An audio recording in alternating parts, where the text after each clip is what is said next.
Alright guys, before I get started with this review, I just wanted to let you guys know real quick that my wife and I have separated, and that is why I'm back at mom's.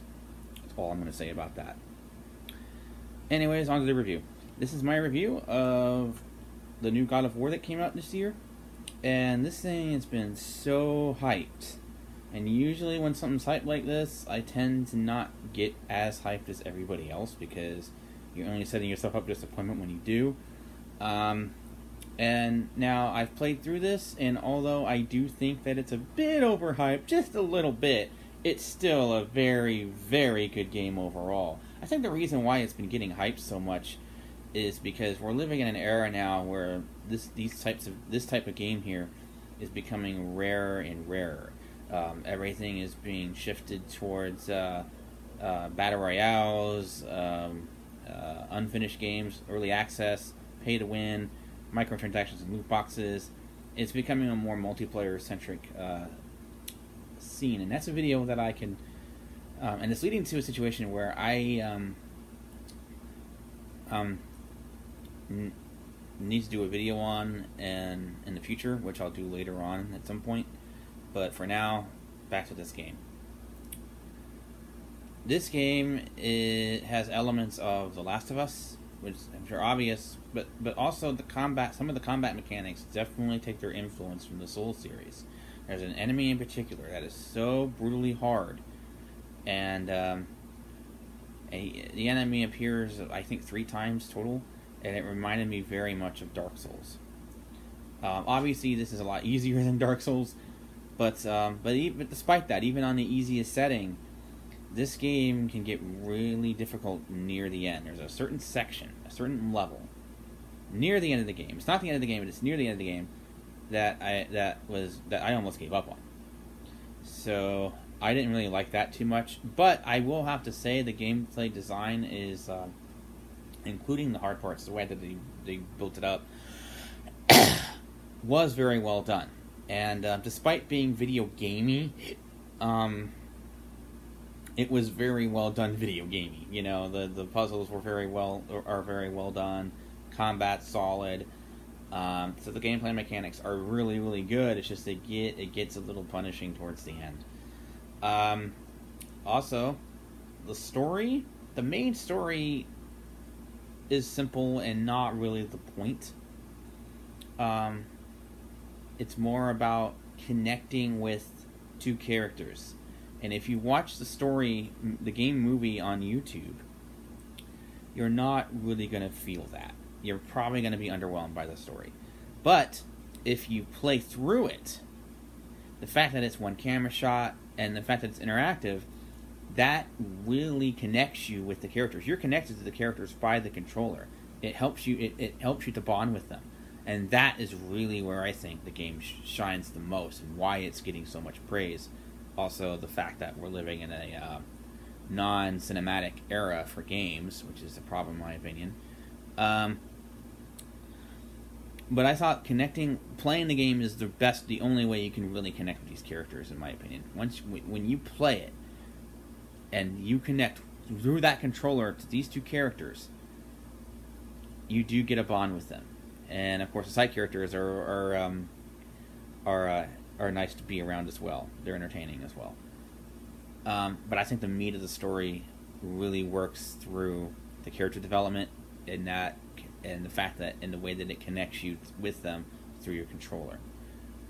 The Brothers did this in a much bigger way. I think this is more narrowed down to make room for other elements, but it's still very effective, and I think it's the strongest point of this game.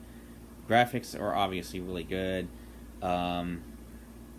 Instead of like shrinking your character, the camera stays with you, and you see how big the monster is through your character's eyes. And I think that's really the difference between this generation and the last generation. Last generation, I didn't think they could top the visuals in God of War 3 in terms of shrinking your character and making the monsters, so huge. That worked. It still works on me to this day.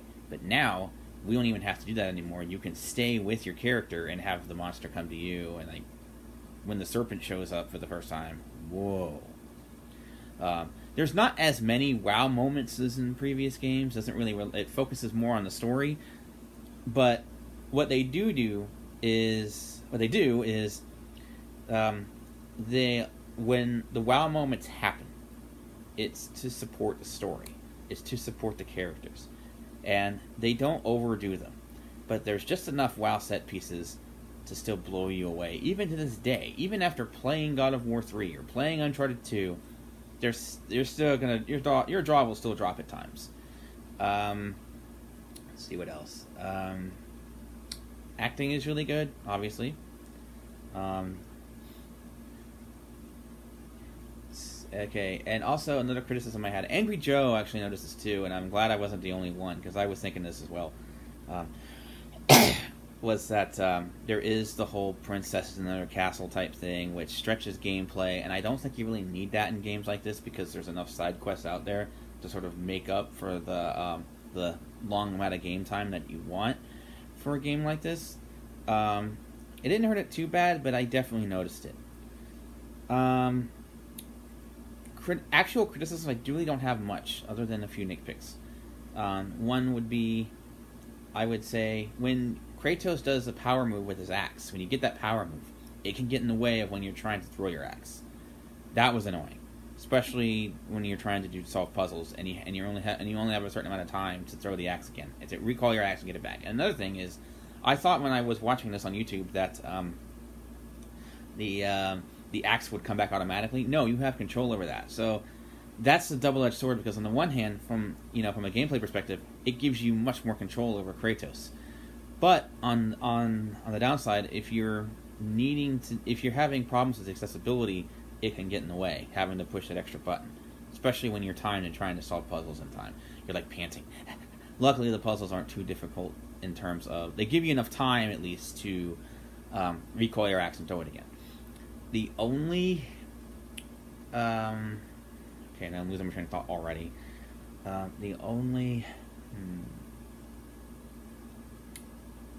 Crap, I forgot what I was going to say. I had a point and it's gone. Happens to me all the time. That's why I'm stupid. Oh yeah, the only thing about the puzzle that is too hard. No, that wasn't what I was going to say. Crap. Okay, I'm losing my train of thought here. I better move on. Do I have I don't really have a lot more to say about this game. It is a bit overhyped. It's a little too difficult towards the end, and because of that, I can't recommend this to everybody. But if you are at least slightly, if you're at least competent and you don't suck too bad, or you're better than that, then by all means pick this one up. We gotta support single player games nowadays, especially good ones, and this is a solid one. I probably am not going to give this my game of the year because of the difficulty, but I do believe it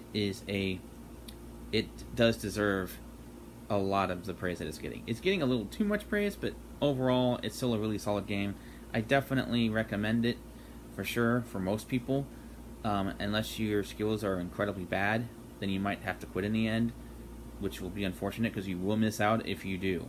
If you do give up, which is I almost did, you will miss out on something special. It's not the same to just watch it on YouTube. You've got to play it for yourself. I didn't do any of the side quests, so I'm not going to talk about that. I just did the main story. I know there's a lot of other side quests on here, but I tend to focus mainly on the main narrative on games like this. But yeah, a definite solid thumbs up from me. It reinvents the franchise without doing a stupid remake. It's a sequel, but a soft reboot, and I think that was the right way to go with this. I got to talk about the story for a bit. I do have something more to say about it, and I should have said this earlier. I should have started with this. The question that it asks is, what does a bad person do when they have a child? Because Kratos was a villain. Pure and simple. Kratos was a pure villain. The whole point of Kratos originally was for you to lash out your rage and then just go nuts and just destroy everything. That was the whole point of Kratos. It was from a gameplay perspective, and it made you feel like the power of a monster, but you are a monster. Kratos is a bad person, or was a bad person. What does a bad person do? What does a monster do when they have a child? what type of influence you want to leave on them, and it makes you question yourself and what you've done. And Kratos does that here, and the game, I think, calls into question the morality of the previous games of the series, and I thought that was interesting and intriguing. So yeah, so I wanted to comment on that. Should have commented that earlier. Anyways, I don't have that much to say. This is definitely a thumbs up for me.